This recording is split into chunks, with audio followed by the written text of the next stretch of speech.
दोस्तों पाकिस्तान की हालत ऐसी हो गई है जैसे वो लड़का जो शादी में सूट पहनकर तो पहुंच गया लेकिन जेब में बस एक टॉफी है। इंटरनेशनल मॉनेटरी फंड यानी आईएमएफ ने तो बोल दिया कि भाई लोन चाहिए तो ले लो, 11 नई शर्तें और साथ में एक वार्निंग फ्री में। अगर इंडिया से फिर कोई लड़ाई भिड़ी तो समझो लोन गया तेल लेने। अब सोचो एक मुल्क जिसकी इकोनॉमी वैसे ही आईसीयू में पड़ी है उसके ऊपर इतनी सारी शर्तें डाल दी जाएं तो क्या बचेगा। आईएमएफ साफ बोल रहा है अगर फिर भारत से पंगा लिया तो बेल आउट पैकेज भी कैंसिल कर देंगे। और उधर इंडिया तो भाई अपने फॉरेन एक्सचेंज रिजर्व में स्विमिंग पूल बना चुका है। $690 मिलियन क्रॉस कर गए हैं और ऐसा लग रहा है जैसे 700 बिलियन का बर्थडे पार्टी मनाने वाला है। और पाकिस्तान, उनकी हालत देखो भाई, उनका रिजर्व नेपाल और बांग्लादेश से भी नीचे है। अब सोच के देखो, नेपाल जिसे इंडिया हर साल अपनी पॉकेट मनी से खर्चा देता है उसके पास भी $18 बिलियन हैं और पाकिस्तान उनके पास 15 बिलियन, वो भी आधा उधार का। सऊदी, यूएई, चाइना सबका पैसा उसमें फंसा पड़ा है, खुद का तो कुछ भी नहीं।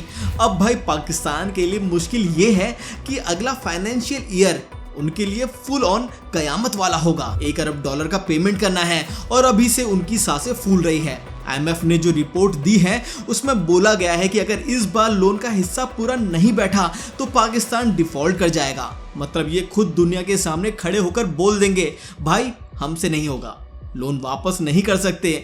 तो अब जरा सोचो अगर पाकिस्तान डिफॉल्ट करता है तो क्या होगा। उनका रुपया ऐसे गिरेगा जैसे बचपन में पतंग गिरती थी, सीधा नाली में। महंगाई ऐसे भागेगी जैसे आग लगी हो। स्टॉक मार्केट, अरे भाई वो तो वैसे ही नेपाल से भी पीछे चल रही है। हाँ, इंडिया की बात करें तो अपनी स्टॉक मार्केट अब दुनिया की टॉप 3 में एंट्री मारने की तैयारी कर रही है। बहुत जल्द जापान को पीछे छोड़ देगी। भाई आईएमएफ ने सिर्फ लोन नहीं दिया, साथ में एक चप्पल भी फेंकी है। बोला अब खुद तुम्हारा बजट भी हम बनाएंगे, बिजली का बिल कितना होगा सब कुछ हम बताएंगे। पाकिस्तान की हालत अब ऐसी हो गई है कि खुद का बजट भी अमेरिका वाले बनाकर भेजेंगे, वो भी पीडीएफ में। अब सोचो यार, एक मुल्क जो अपने आप को न्यूक्लियर पावर कहता है वो आज लोन के लिए हाथ फैलाए फिर रहा है। और मजे की बात ये है कि ये जो आईएमएफ है ना, मतलब इंटरनेशनल मॉनेटरी फंड, उसने पाकिस्तान को ओपनली थप्पड़ मार दिया है, वो भी इंटरनेशनल लेवल पर। उसने बोल दिया भाई तुमसे तो कुछ नहीं होगा जब तक तुम्हें 11 शर्तों में कस ना दे, और ऊपर से धमकी भी दे दी है कि अगर इंडिया के साथ थोड़ा भी तू मैं किया तो समझो बेल आउट गया पानी में।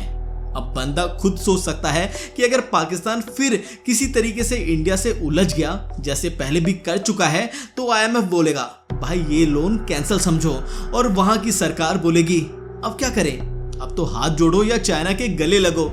लेकिन अब चाइना भी बोल रहा है भाई पहले का हिसाब क्लियर कर फिर बात करेंगे। अब एक तरफ इंडिया देखो, हमारे फॉरेन एक्सचेंज रिजर्व यानी कि विदेशी मुद्रा भंडार 700 बिलियन के आसपास पहुंच रहे हैं और पाकिस्तान बेचारा 15 बिलियन पर लटक रहा है। उसमें भी आधा पैसा किसी और का है, सऊदी का, चाइना का, यूएई का, मतलब कर्ज पे कर्ज ले रखा है। और वो भी ऐसा नहीं कि खर्च करके कुछ बड़ा बना लिया हो, ना सड़कें सुधरी, ना स्कूल बने, ना नौकरी मिली किसी भी आम आदमी को। अब पाकिस्तान की जो ये हालत है ना, इसे देखकर बांग्लादेश भी हंस रहा होगा, क्योंकि बांग्लादेश के पास 27 बिलियन का फॉरेक्स रिजर्व है। और नेपाल भाई, जिसने हमेशा इंडिया के भरोसे जीना सीखा है, उसके पास भी $18 बिलियन हैं। और पाकिस्तान नीचे से नीचे जा रहा है। अब बात आती है डिफॉल्ट की। देखो, डिफॉल्ट मतलब ये नहीं कि सिर्फ पेमेंट मिस हो गया, इसका मतलब होता है कि मुल्क खुद बोले भाई हमारे पास देने को पैसा नहीं है, और फिर स्टॉक मार्केट क्रैश, रुपया औंधे मुंह गिरेगा, पेट्रोल डीजल लाइन में मिलेगा और इलेक्ट्रिसिटी भी शायद घंटों गुल रहे। और जो थोड़ा बहुत पाकिस्तान का बड़ा शहर लाहौर, कराची वगैरह में चलता है ना, वहां की भी हालत ऐसी हो जाएगी कि लोग बोलेंगे भाई किसी और मुल्क में पैदा होते तो अच्छा था। आईएमएफ को भी ये सब पता है, इसलिए उसने अब के बार शर्तें ऐसी रखी हैं कि पाकिस्तानी गवर्नमेंट को अपना बजट भी आईएमएफ के हिसाब से बनाना होगा। सोचो, एक मुल्क खुद का बजट भी नहीं बना सकता, और जो भी सब्सिडी, जो भी मदद वो अपनी गरीबी जनता को देता है वो भी आईएमएफ बोलेगा कि इतना ही दो, इससे ज्यादा नहीं। और जब जनता से पैसा निकलेगा, टैक्स बढ़ेगा, बिजली गैस महंगी होगी तो गुस्सा बढ़ेगा ही। मगर पाकिस्तान की आर्मी हर जगह कंट्रोल करके बैठी है, प्रोटेस्ट की तो वहां अब उम्मीद ही नहीं है। आर्मी ने तो साइन बोर्ड तक लगा दिए हैं कि हमने इंडिया से बचा लिया है पाकिस्तान को। अरे भाई, इंडिया से बचा लिया, मगर आईएमएफ से कौन बचाएगा। अब असली बात पे आते हैं। अगर पाकिस्तान डिफॉल्ट कर गया तो इंडिया के लिए क्या फायदे निकल सकते हैं।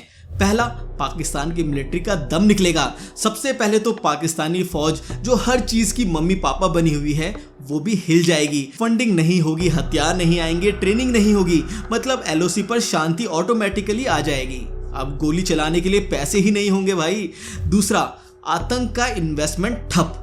जब खुद का ही पेट नहीं भरेगा तो कौन पैसे डालेगा आतंकी संगठनों में। पीओके वाले लड्डू खाकर जश्न नहीं मना रहे होंगे, उन्हें भी लगने लगेगा कि इंडिया में घुस जाना शायद ज्यादा सेफ है। तीसरा, इंटरनेशनल लेवल पर इंडिया की साख और मजबूती दुनिया देखेगी कि एक और पाकिस्तान बिखर रहा है, दूसरी ओर इंडिया G20 करा चुका है, चांद पे लैंड कर चुका है और इकोनॉमी में टॉप 3 में घुसने की तैयारी कर रहा है। मतलब भारत की इमेज अब ज्योग्राफिया के पन्ने से निकलकर सीईओ बोर्डरूम में छप रही है। नंबर 4, पाकिस्तान का डिफॉल्ट मतलब उसकी डिप्लोमेटिक वैल्यू भी डाउन, और ऐसे में बांग्लादेश, नेपाल, श्रीलंका सब इंडिया की ओर तेजी से झुकेंगे, यानी पूरे साउथ एशिया में इंडिया की पकड़ एकदम फुल टाइट। नंबर 5, बिजनेस और ट्रेड के रास्ते खुल सकते हैं अगर पाकिस्तान का नया लीडरशिप रियलाइज करे कि लड़ाई झगड़े में कुछ नहीं रखा और इंडिया से हाथ मिलाना ही बेहतरी है। तो सोचो, ट्रेड खुलेगा, रास्ते खुलेंगे और इंडिया वहां के मार्केट में भी घुस सकता है। जैसे बांग्लादेश में आज टाटा, रिलायंस, पेटीएम सब धूम मचा रहे हैं। लेकिन ध्यान रखना, डिफॉल्ट का फायदा तभी है जब इंडिया खुद स्ट्रांग रहे। इकोनॉमी को फोकस करना, डिप्लोमेसी को स्मार्ट रखना और सबसे जरूरी सेना को मजबूत मगर दिमाग और भी ज्यादा मजबूत। पाकिस्तान गिरेगा तो खुद से नहीं सीखेगा, पर इंडिया को हर गिरते हुए पड़ोसी से सीखना चाहिए कि क्या नहीं करना है। तो दोस्तों, ये थी पूरी स्टोरी पाकिस्तान की इस गरीब होती हुई इकोनॉमी और इंडिया की बढ़ती हुई ताकत की। जैसा कि हमने देखा, ये वक्त सिर्फ पड़ोसी की मुश्किलें देखने का नहीं बल्कि अपनी ताकत बढ़ाने का है। इंडिया अब सिर्फ एक देश नहीं बल्कि एक सुपर पावर बनकर उभर रहा है। अगर आपको ये वीडियो पसंद आई हो तो इसको लाइक और चैनल को सब्सक्राइब करना बिल्कुल ना भूलें। तो मिलते हैं अगली वीडियो में।